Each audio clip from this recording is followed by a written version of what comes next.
Senador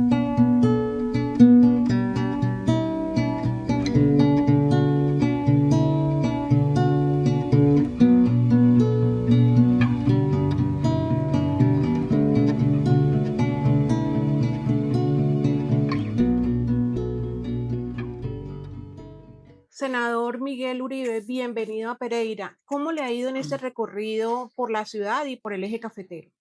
Pilar, muchas gracias por la invitación. Realmente ha sido un recorrido exitoso, porque lo que es cierto es que Pereira y Risaralda representan un motor de desarrollo para el eje cafetero y para el país. Desafortunadamente está abandonado y hoy es víctima de la indiferencia de un gobierno que no le importan las regiones. En buena parte, por eso tenemos un problema de inseguridad creciente y un problema económico que está llevando al desempleo, en especial de los jóvenes y de las mujeres. Pero realmente veo energía, veo ganas y estoy convencido de que vamos a generar la unidad necesaria para superar la amenaza que representa este gobierno. Bueno, senador, en sus intervenciones usted enfatiza mucho en la seguridad. ¿Cómo devolverle la seguridad a Colombia? Para mí, un país sin violencia es un propósito de vida y y la seguridad es una causa.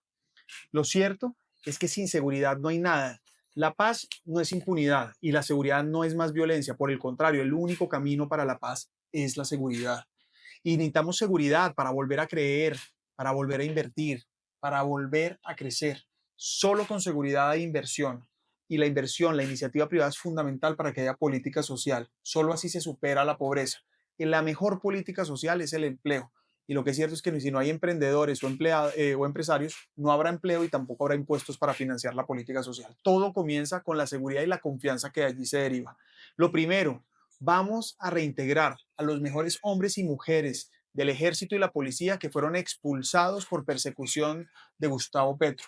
Es decir, vamos a recuperar esa experiencia. Gustavo Petro, al sacar y al perseguir a militares, policías, por un capricho ideológico, desperdició más de 10.000 años de experiencia que hay que recuperar para fortalecer las capacidades del ejército, especialmente investigación, inteligencia y operación.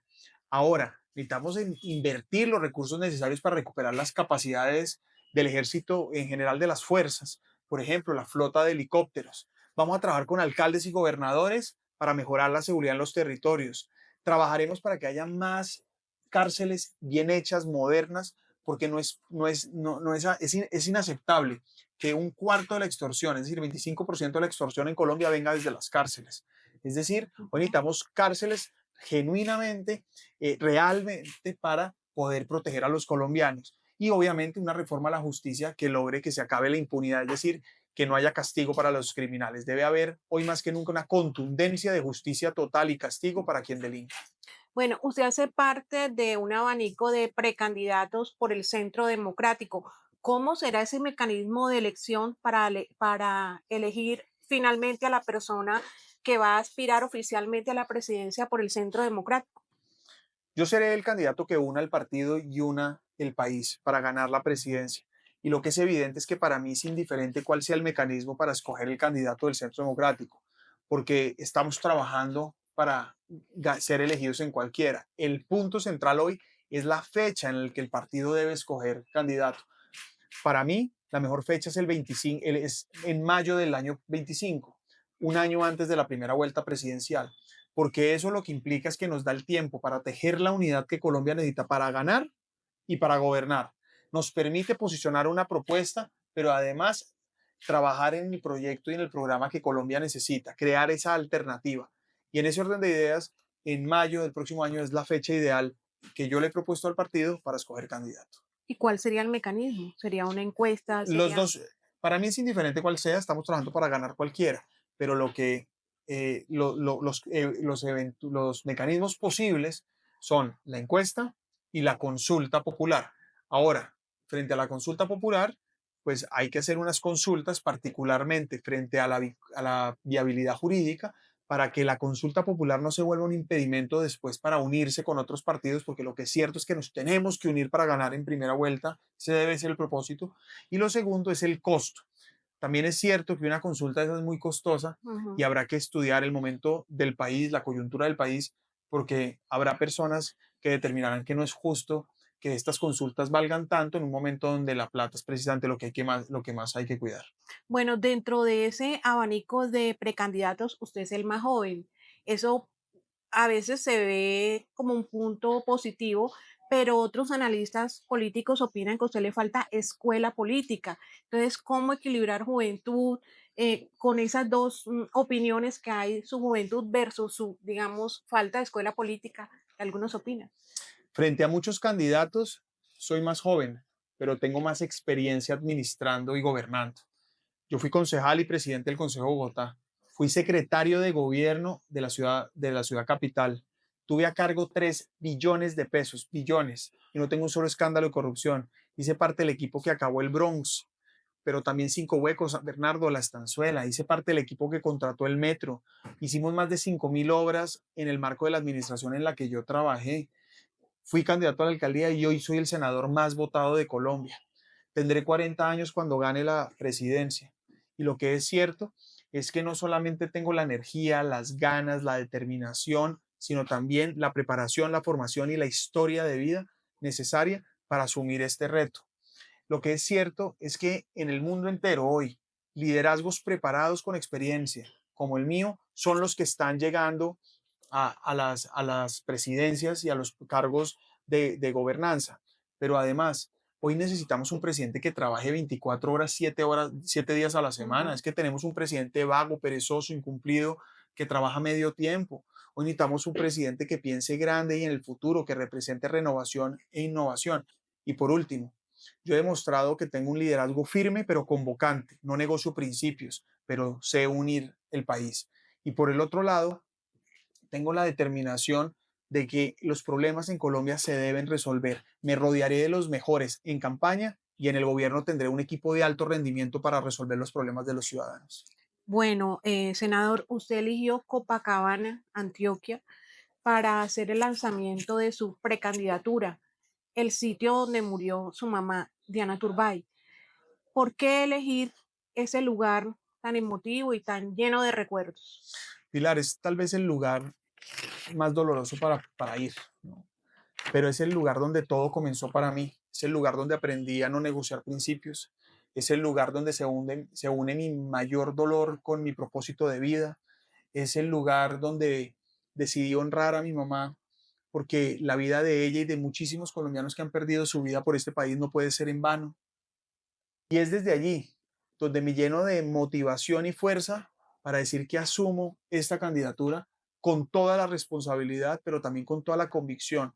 No estoy dispuesto a resignarme a vivir en un país violento, en un país en guerra, en un país con pobreza.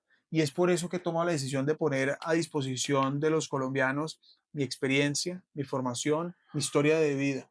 Desde allá es donde hago un anuncio con el absoluto compromiso de que esta campaña es un momento histórico del país y será todo para mí en el sentido en que Colombia hoy se lo juega todo. Es que el futuro de Colombia está en juego. Depende de lo que pase en el 26, escogeremos si tenemos un país libre o un país socialista. Depende de lo que pase en el 26, escogeremos si tendremos una democracia o una dictadura. Es decir, está en juego el futuro de nuestras familias, de nosotros, de nuestro país, y lo cierto es que desde allí asumo este compromiso. ¿Cómo ve o cuál sería su estrategia como precandidato y ya una vez como candidato presidencial para convencer esa vertiente electoral que son los jóvenes y que son tradicionalmente tan apáticos a votar? Usted tiene ya a su favor que es un hombre muy joven, pero ¿cómo convencer a esos jóvenes que usted no representará esa política tradicional viniendo de un clan político tan importante? Bueno, yo pues, lo entiendo tu pregunta, pero yo no vengo de un clan porque nunca he hecho política con un grupo. Yo he tenido familia política Familia como he política. tenido familia empresaria, pero Ujú. yo he hecho política solo. Y la verdad es que comencé como comienza un joven en Pereira o como comienza un joven en Medellín, y es con el ánimo de transformar mi ciudad. Y así he Ujú. hecho paso por paso mi proceso político. Lo he hecho independientemente, sin negociar principios. Y lo que es cierto es que hoy tenemos que cautivar a los jóvenes. Y hoy este es el momento de hacerlo. Primero, escuchándolos. Segundo, involucrándolos. Tercero, teniéndolos en cuenta para construir el proyecto de país que queremos. Pero además, siendo conscientes que es para ellos que tenemos que trabajar. Un país próspero es un país donde cualquier joven puede trabajar o emprender. Y esa es la sociedad que quiero construir con todos los colombianos. Una sociedad donde el trabajo y el esfuerzo lleven al éxito, donde realmente uno pueda prosperar y tener éxito a partir de su esfuerzo. Y por eso estoy convencido que la causa, que es Colombia, y el objetivo, los proyectos, todos estos programas que vamos a promover, pues son los que terminan uniéndonos en torno a ganar las elecciones y después en el gobierno que vamos a hacer. Y los jóvenes serán protagonistas. Bueno, entrando ya al panorama acá local, ¿cómo ve el Centro Democrático en Risaralda y sus líderes? El Centro Democrático hoy tiene una oportunidad enorme, Pilar, para crecer, porque Colombia hoy necesita lo que Álvaro Uribe y el Centro Democrático siempre le ha ofrecido: seguridad, inversión, iniciativa privada y política social. Necesitamos un Estado austero en lo burocrático, pero gigante en la política social, eficiente y transparente. Eso es lo que representamos, eso es lo que yo incluso he hecho como secretario de gobierno, como administrando recursos públicos, y es por eso que estoy convencido que hay una gran oportunidad para que el Centro Democrático recupere las curules en el Congreso, en la Cámara, y para que tenga una representación en el Senado. Y hoy tenemos que trabajar unidos para fortalecer el partido que fue el único que arrancó sin dudas en la oposición a Petro. Hemos sido coherentes, pero también propositivos, porque a cada crítica le hemos ofrecido a cada crítica le hemos acompañado con una propuesta. Y para terminar, este es el momento para vincular a aquellos que han sido fundamentales en el partido y se han ido para que vuelvan, pero también es el momento de promover una renovación, de involucrar nuevos actores, nuevos liderazgos, hombres, mujeres, jóvenes, mayores, de diferentes vertientes, que vengan con la determinación de defender estas tesis: la democracia, la libertad, la propiedad la propiedad y la iniciativa privada, y que reconozcan que la seguridad es un valor democrático, que sin seguridad no hay nada. Bueno, en sus intervenciones usted se ha mostrado preocupado con el tema de Ecopetrol. ¿Cómo ve el futuro de Ecopetrol y cuáles son sus tesis en ese sentido respecto a esta empresa tan importante para el país? Pilar, Ecopetrol es la empresa más importante de Colombia. El petróleo y el carbón representan el 55% de las exportaciones del país. El petróleo, gas y carbón representan el 25% de las inversiones, de la inversión extranjera directa. Gracias al petróleo, el gas y el carbón, Colombia tiene una economía que puede crecer, que es estable. Y a medida que Gustavo Petro destruye Ecopetrol, por ende la industria del petróleo, pues el peso se devalúa, el dólar, es decir, perdemos peso en la economía, hay mayor riesgo, suben las primas de riesgo, hay mayor volatilidad. Al final es lo que puede empobrecer a Colombia. La capitalización bursátil, es decir, el costo de Ecopetrol, ha perdido más de 25 billones de pesos, ha bajado en 25 billones de pesos. Quiere decir que literalmente Petro está empobreciendo a Colombia, porque Ecopetrol es de todos los colombianos. Pero además, las utilidades han bajado considerablemente, y esas utilidades son las que financian en buena parte el Estado y la política social. Además, está poniendo en riesgo la soberanía energética, porque al destruir Ecopetrol y frenar la exploración y producción de petróleo, pues al no tener petróleo no solo no tenemos recursos, sino también vamos a correr el riesgo de no tener energía, porque de ahí se deriva también la producción de gas, que está corriendo el mismo problema. Y obviamente por el otro lado, al destruir la industria del carbón, pues termina poniéndonos en un riesgo energético. Por un lado, condenándonos a un apagón muy pronto; por el otro, aumentando el costo de los servicios públicos. Muy cerca, Pilar, muy cerca de hoy, los servicios de gas natural van a empezar a subir, van a costar más, por la incoherencia y la irresponsabilidad de Gustavo Petro. ¿Y por qué es incoherente lo que él dice? Porque Petro ha dicho que hay que destruir Ecopetrol y en la industria de hidrocarburos, es decir, petróleo, gas y minería, porque asegura que es el mejor aporte de Colombia al cambio climático. Pero es una incoherencia, porque lo que genera el cambio climático son las emisiones de gas carbono, y Colombia solo aporta el 0,3%, es decir, menos del 1% a las emisiones de gas carbono del mundo. Es decir, nosotros somos irrelevantes para el efecto de la generación del cambio climático. Somos víctimas del cambio climático, pero no lo generamos. Y si nosotros destruimos nuestra principal fuente de riqueza y de desarrollo, que es esta industria, pues vamos a estar condenados a la miseria, a la pobreza, y vamos a ser un país inviable. Conclusión: sí a la protección del medio ambiente, del aire, el agua, los recursos naturales, sí a frenar la deforestación, sí a entender que el desarrollo debe ser sostenible, pero no al fanatismo ambiental de Gustavo Petro, que está paralizando el país y quebrando la empresa más importante. Senador, hay un tema especialmente sensible dentro de la política internacional y es Venezuela. De ser elegido usted presidente, ¿cómo manejaría las relaciones con este país y a nivel internacional con el resto de países de Latinoamérica? Pues primero, las relaciones internacionales serán siempre las mejores, pero tendremos claro que defendemos la democracia y la libertad, y Colombia tiene que volver a ser un referente de libertad en el mundo. Nosotros nos hemos puesto con Gustavo Petro como presidente del lado de las dictaduras, de la violación de derechos humanos, del socialismo.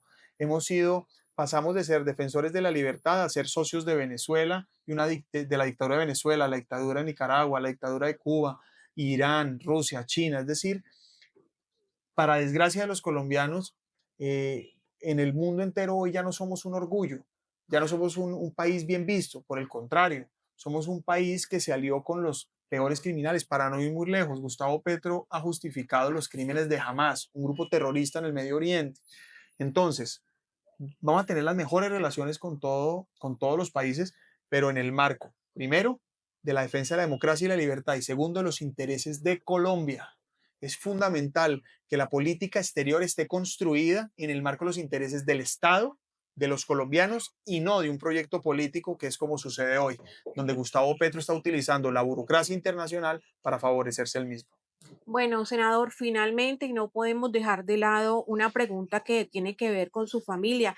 ¿Qué es lo que usted más valora de esa familia de la que usted viene, de su abuelo, de su mamá? Usted habla muy bonito también de doña Nidia y toda esa labor social que ella ha desarrollado. Cuéntenos sobre todo eso.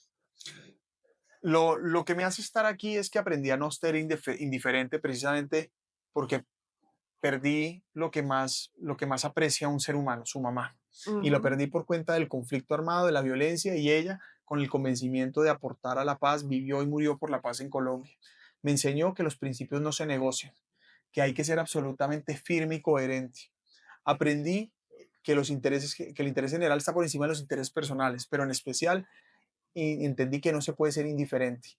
Y mi abuela, con su ejemplo, con su dedicación, me ha enseñado lo que implica ser solidario, la solidaridad, el valor de la solidaridad. La solidaridad no es una palabra solamente, es una acción, es una forma de vida. Y eso es básicamente lo que he aprendido de una familia que me enseñó que liderar implica servir. Muchísimas gracias. Muchísimas gracias.